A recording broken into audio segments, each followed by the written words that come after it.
Shalom. Salam damai sejahtera buat setiap anak-anak Tuhan. Hari ini kita masuk minggu pertama bulan Agustus, bulan kemerdekaan, yang dimana tanggal 17 nanti tepat 80 tahun Indonesia merayakan kemerdekaannya dari penjajahan selama kurang lebih 350 tahun oleh Belanda dan 3,5 tahun oleh Jepang. Lama bangsa kita ada di dalam penderitaan yang berkepanjangan. Saudara-saudaraku yang kekasih, Israel pun ada di dalam penderitaan yang cukup panjang. Alkitab mencatat bahwa kurang lebih 430 tahun umat Israel ada di bawah penjajahan diam di negeri Mesir. Cukup lama juga mereka ada di sana. Saudara-saudaraku yang kekasih, bacaan kita mengantar kita pada tema bagaimana kita merenungkan tentang kepedulian Allah. Allah peduli dan Allah memiliki rencana bagi bangsa Indonesia. Rencana apa Kalau kita membaca bacaan ini, kita menemukan bahwa ada Musa yang dipilih dan dipanggil oleh Allah. Dalam Ulangan 34 ayat 7 menjelaskan bahwa Musa itu meninggal di usia 120 tahun. 120 tahun berarti kalau kurang 40 tahun dia memimpin umat Israel dalam pengembaraan perjalanan dari Mesir ke Kanaan, berarti ia dipanggil di usia 80. Cukup tua juga ya, usia 80 baru ia dipanggil untuk menjadi seorang pemimpin.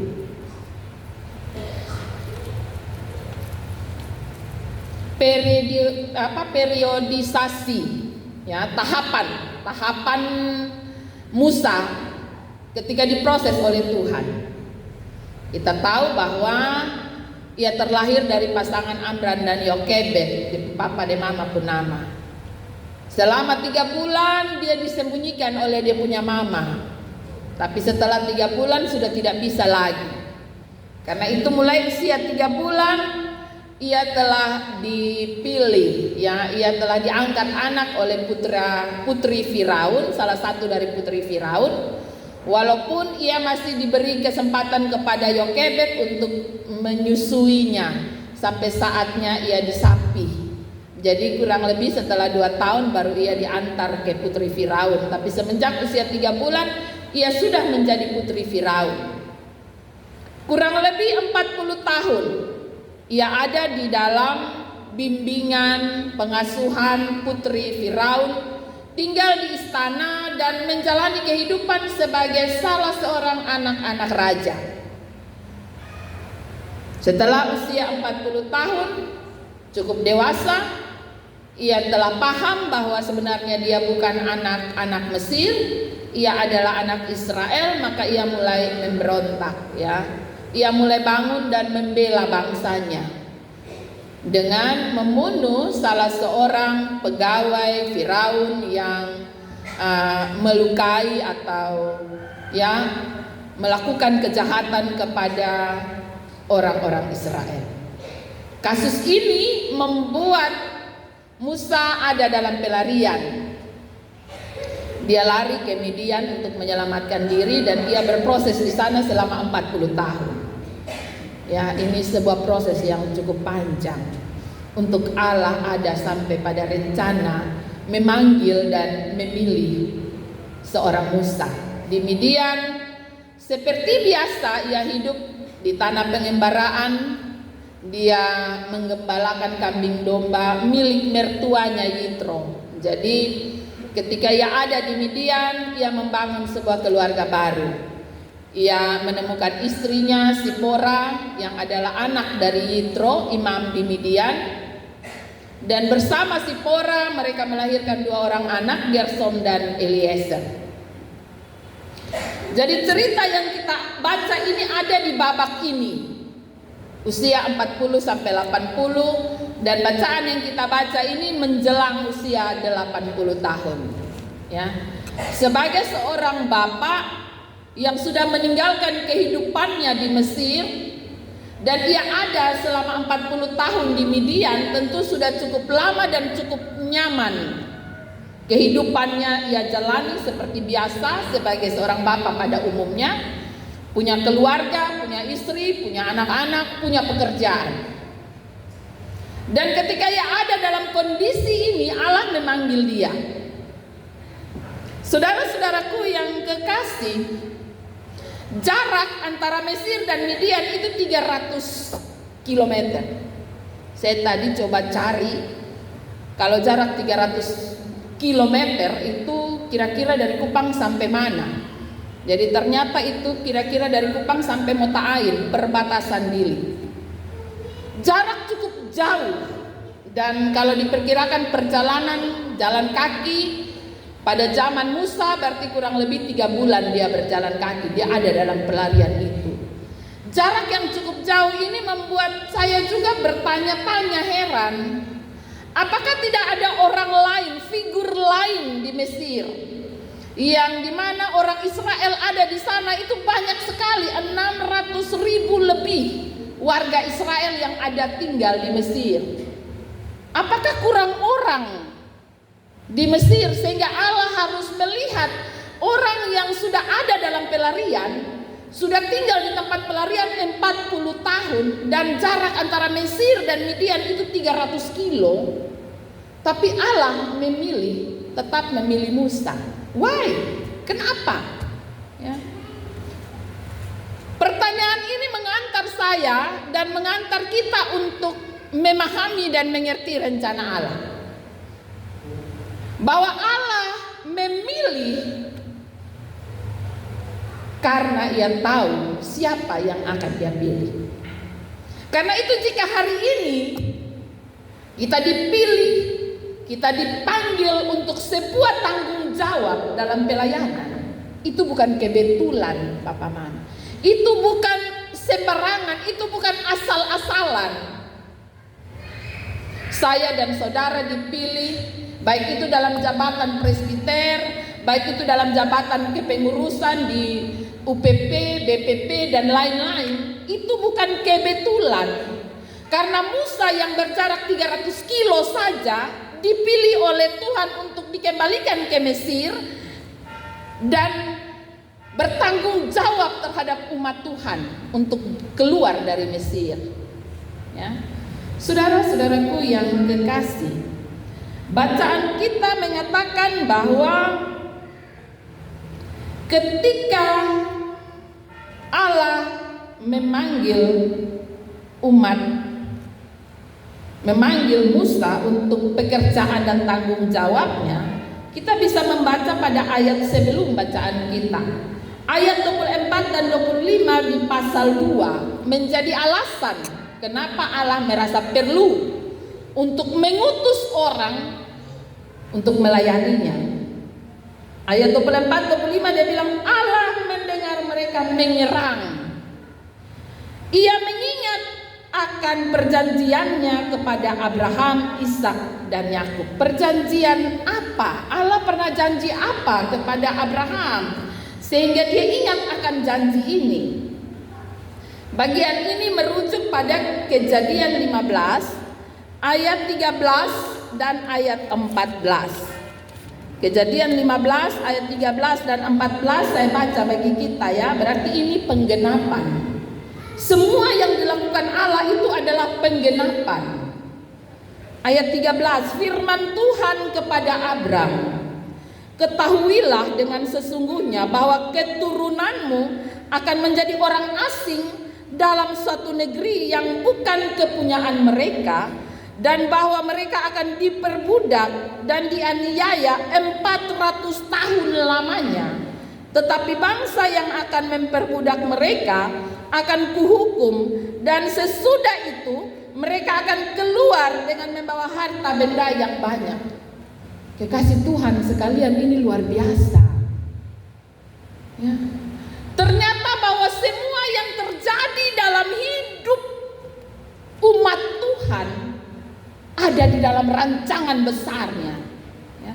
Bayangkan Abram, janji Tuhan kepada Abram ini dia belum jadi Abraham, dia masih Abram. Ratusan tahun sebelum kejadian di Mesir. Tapi ternyata apa yang difirmankan Allah itu kejadian. Ya. Bagaimana Yusuf yang awal mulanya membawa akhirnya orang umat Israel penuh di Mesir. Ia dibuang oleh keluarganya, saudaranya. Ia dibeli dan menjadi budak di Mesir. Kemudian ia diangkat menjadi pembesar, dan disitulah cikal bakal orang Israel berbondong-bondong dan tinggal di Mesir.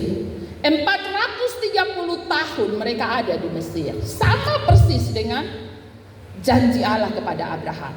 Ya, janji Allah kepada Abraham di kitab Kejadian, bahwa umatku akan tinggal di bangsa asing, mereka akan dianiaya, mereka akan disengsarakan di sana, tetapi akan tiba saatnya saya mengeluarkan mereka dan mereka pergi dengan membawa harta yang banyak. Ini kan Kejadian. Saudara-saudaraku yang kekasih, ini mau menyampaikan kepada saya dan kita semua bahwa tidak ada yang kebetulan dalam kehidupan anak-anak Tuhan. Tidak ada yang tidak terencana oleh Allah dalam kehidupan kita. Mari kita melihat bacaan ini dengan lebih baik. Allah memilih Musa dalam rencananya. Bacaan kita bercerita bahwa pada waktu itu malaikat Tuhan menampakkan diri dalam nyala api. Dan di situ Allah berseru kepada Musa, Musa, Musa, tanggalkanlah kasutmu dari kakimu, sebab tempat di mana engkau berdiri adalah tanah yang kudus. Saudara-saudaraku yang kekasih, kasut tidak saja berbicara tentang kasut secara jasmani, secara mata kelihatan ini sandal. Tetapi kasut berbicara tentang mengingatkan Musa bahwa Allah adalah Allah yang kudus. Karena itu tempat di mana Allah yang kudus itu tidak boleh ada kenajisan di sana. Tubuh kita adalah bait Allah yang kudus. Kita diingatkan bagian ini. Karena itu pada bagian tubuh ini jangan ada kenajisan, tanggalkan. Tempat ini adalah rumah di mana kita bertemu dengan hadirat Allah. Karena itu tanggalkan kesombonganmu di luar sana. Saudara-saudaraku yang kekasih, Allah mengingatkan Musa akan kekudusannya. Perjumpaan kita dengan Allah bukanlah sebuah seremoni belaka. Bukanlah hanya sebuah rutinitas belaka. Oh, hari Minggu harus pergi gereja. Dan kita lupa bahwa ketika kita mengambil kesempatan untuk berjumpa dengan Allah, maka kita harus ingat akan kekudusannya. Ada ketundukan sebagai bentuk penghormatan yang sungguh, karena kasut yang disebut ini menjadi sebuah simbol dari dosa, kekotoran, dan kesombongan diri. Saudara-saudaraku yang kekasih, hal ini mau mengajarkan kita untuk menghormati hadirat Allah yang kudus. Saudara-saudaraku yang kekasih, maka bacaan ini mengatakan bahwa Musa menutupi mukanya karena ia sadar ia tidak bisa berhadapan muka dengan Allah. Dia bukan siapa-siapa, dia orang berdosa, dan Allah yang datang menghampirinya. Saudara-saudaraku yang kekasih, mari kita lihat apa pernyataan Allah kepada Musa.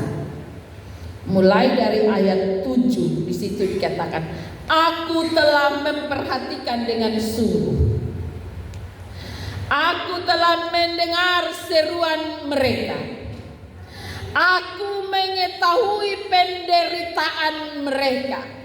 Ini sebuah kalimat aktif yang meningkat, semakin meningkat. Aku memperhatikan dengan sungguh, bukan hanya lihat, sekedar lihat, memperhatikan dengan sungguh. Aku mendengar seruan-seruan mereka. Aku mengetahui penderitaan mereka. Papa Mama, itu berarti segala yang terjadi dalam rumah tangga, dalam keluarga kita diketahui, diamati, diperiksa oleh Allah setiap waktu. Apapun yang terjadi dalam rumah tangga dan keluarga kita, ya, sama seperti orang Israel yang ada di Mesir. Dia bilang, aku memperhatikan dengan sungguh, serius. Allah memperhatikan dengan serius. Aku mendengar setiap keluh kesah yang ada dalam rumah tangga dan keluarga. Aku mengetahui tangisan-tangisan yang dalam keadaan diam dalam rumah tangga. Hati-hati ya, ini hati-hati. Karena di sini Allah mengingatkan bahwa Dia bukan sekedar Allah yang tidak mengetahui apapun yang ada di dalam rumah tangga dan keluarga kita. Dan karena itu di ayat 8 dia bilang, sebab itu aku turun untuk melepaskan mereka. Aku mengutus engkau untuk membawa umatku keluar dari Mesir. Ini kalau orang Kupang bilang beta natok-natok, kalau natok supenu baru mulai, lihat saja ya. Ini Tuhan memperhatikan dengan sungguh-sungguh. Dia mendengar dengan serius, dengan sungguh-sungguh, dan dia tahu seperti apa penderitaannya umat Israel. Saudara-saudaraku yang kekasih, ini mau menyatakan kepada saya dan saudara bahwa pengutusan Musa bukan kebetulan, bukan tanpa rencana, dan bukan tanpa sebab. Ya. Pengutusan Musa bukan kebetulan. Karena itu di ayat 10 dia bilang, jadi sekarang pergilah. Jadi Desu lihat, Desu dengar, Desu perhatikan. Dia bilang jadi sekarang pergilah. Saudara-saudaraku yang kekasih, ini menjadi panggilan Tuhan untuk pelayanan kita masing-masing. Mengingatkan saya dan saudara bahwa panggilan pelayanan kita bukan kebetulan, bukan tanpa rencana, bukan tanpa sebab. Bisa saja Allah telah melihat kehidupan kebersamaan Getsemani selama ini. Bisa saja Dia telah memperhatikan dengan sungguh-sungguh. Bisa saja Dia telah mendengar begitu banyak keluh kesah yang ada di Getsemani. Dan karena itu Dia pilih, Dia tetapkan, dan Dia utus. Dia bilang, pergi sudah, pergilah. Saudara-saudaraku yang kekasih saya dan saudara, diutus ya. Pendeta, penatua, diaken, pengajar, pengurus, UPP, BPP, panitia. Saya dan saudara diutus untuk ada di Getsemani. Untuk apa? Untuk maksud Tuhan yang indah, yang nanti kita baca di ayat 17. Aku akan menuntun kamu keluar dari kesengsaraan di Mesir, menuju ke negeri yang berlimpah-limpah susu dan madunya. Ini tujuan, visi besar Allah, membawa umat Tuhan menuju ke negeri yang berlimpah susu dan madu, membawa anak-anak Tuhan mengalami sorga di bumi. Kehadiran para pelayan, kehadiran mereka yang diutus oleh Tuhan untuk membawa umat Tuhan merasakan damai sejahtera selagi masih ada di bumi. Itu tugas besar saya dan saudara. Demikian juga lebih luas bangsa ini. Ada orang-orang yang ditempatkan Tuhan ada di parlemen. Ada orang-orang yang ditempatkan Tuhan di ruang-ruang birokrasi pemerintah. Mulai dari presiden, gubernur, wali kota, RT, RW, lurah, camat, semua ditempatkan Tuhan. Untuk maksud apa? Membawa keluar bangsa ini untuk menikmati negeri yang berlimpah susu dan madu. Karena itu pertanyaan besar bagi saya dan saudara untuk perenungan di bulan kebangsaan ini. Sudahkah kita menikmati susu dan madu di negeri tercinta ini? Itu menjadi PR besar bagi saya dan saudara. Bukan saja menjadi PR besar bagi pemerintah bangsa dan negara ini, Tetapi mulai dari lingkup yang lebih kecil, kita ada di gereja. Sudahkah umat Tuhan di Getsemani merasakan negeri yang berlimpah susu dan madu? Perjalanan Getsemani itu sampai di mana? Pelayanan selama ini yang dilakukan, sudahkah membawa damai sejahtera? Ataukah hanya berjalan sesuai rutinitas saja? Kekasih Tuhan, inilah tujuan dan rencana Allah yang indah bagi kehidupan kita masing-masing. Jika kita hari ini dipercayakan ada di dalam pemerintahan ASN, bekerjalah dengan sebaik-baiknya. Karena ada rencana besar Allah bagi bangsa ini melalui kita. Jika hari ini kita dipercayakan dalam pelayanan, layanilah dengan sungguh-sungguh. Karena ada rencangan damai sejahtera besar Allah bagi Getsemani. Peran kita masing-masing begitu penting. Dan Allah tidak pernah salah. Allah tidak pernah keliru ketika memilih dan mengutus kita. Walaupun seringkali kita punya banyak alasan. Karena itu, jika hari ini Allah telah menetapkan kita dalam sejumlah pelayanan ini, kerjakanlah apa yang menjadi tanggung jawab dengan penuh rasa syukur. Kita adalah orang-orang yang dipilih oleh Allah untuk rencananya yang ajaib dan hebat. Tuhan Yesus memberkati firman-Nya.